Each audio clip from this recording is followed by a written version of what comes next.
Welcome back. This is again Connor from Inexplicably Interactive.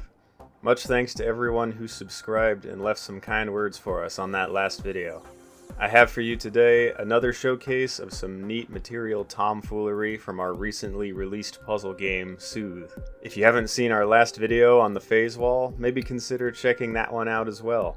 It's an interesting effect, and some of the concepts explored there relate to this trick too. If you like what you see here, consider picking up Soothe on Steam and giving it a try. You're in a room, there's not much in here. The target-looking things on the wall catch your eye. As you're walking around the room, looking back at these symbols every so often, you see it. There's something in the air. It's a battery. You looked there before, but you could only see it when you looked from this particular angle. What is going on here? Yes, this thing was, in fact, here in world space the entire time. In general, however, it is not visible. Only when this particular actor was situated behind it could you see it. As with many fun things in game development, I actually discovered this interaction by complete accident. Once I realized what I had made, I knew I needed to use it for something. The story starts with me trying to piece together a cel-shaded post-process material for a different project.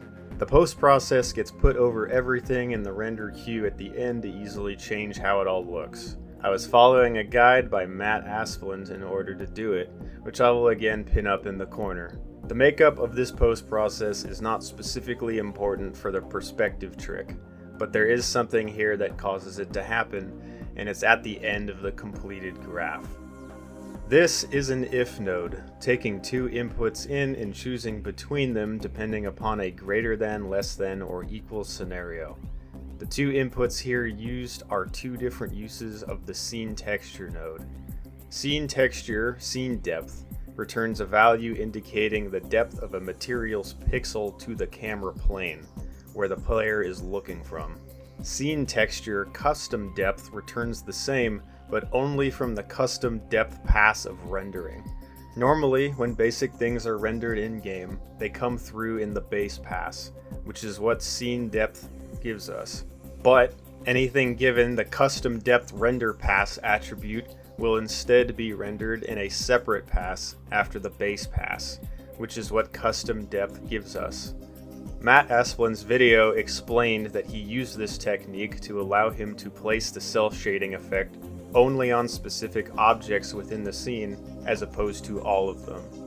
And he did this by marking things to render in the custom depth pass stencil 0. A common use case for this tool you might know of is making outlines around objects through obstacles or walls. The last node here is scene texture post-process input 0. This is a fancy way of saying the scene before any post-process is applied to it. It is the regular scene. So, what this implies is that if the scene depth of an object is greater than the custom depth, or in other words, the regular object is behind the custom one, then A is greater than B, and the post-process is going to use the cel-shading effect and render the custom object in front.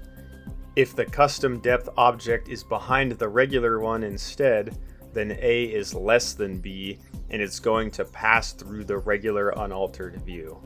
Now, you might be looking at this and thinking, okay, so objects in front are rendered in front of objects in back. Isn't that just how it always works? And yes, that is how it always works. But by using this logic, we're setting ourselves up to play a little trick on the engine. If you watched the last video, you might remember making a translucent material with the lighting mode under the translucency tab set to surface translucency volume. To recap quickly, this material setup lets you create a translucent material that can accept the details of a normal opaque material so that when it isn't busy being seen through, it looks relatively normal. This is part of how we made our phase wall from the last video look convincing. This perspective material master here actually doesn't have anything important in it for you. This is just normal material detailing.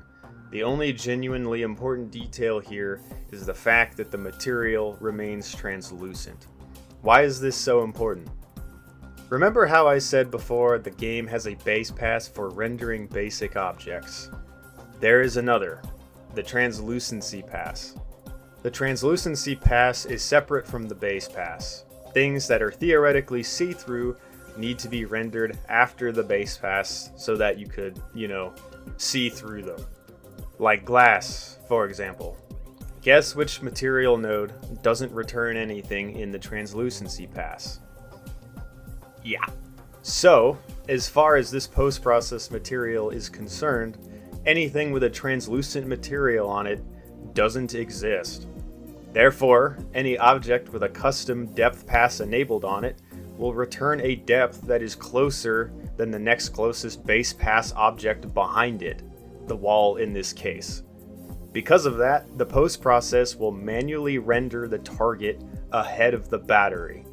Despite this thing clearly existing in world space in front, the engine represents it as being in back because it is deliberately being told that the translucency layer doesn't matter. If you wanted to simplify this further away from using the cell shading, swap out this input for a constant of 1. This would make anything in the custom pass completely white, and then you can see very clearly what is being affected and what covers the battery. Whatever is coming into the greater than pin doesn't really matter. You just have to set up those objects with custom depth correctly. I added a layer of detail onto this by making the material on the battery permanently swap over to an opaque one upon being grabbed, just so the transition was a little more obvious, and also to ensure that it couldn't get lost in front of anything again once you had it in case you dropped it. And that's it! You can hide anything in plain sight. There is an incredible potential for mind games here, I think. If you have any fun ideas for what this could be used for, leave us a comment down below talking about it.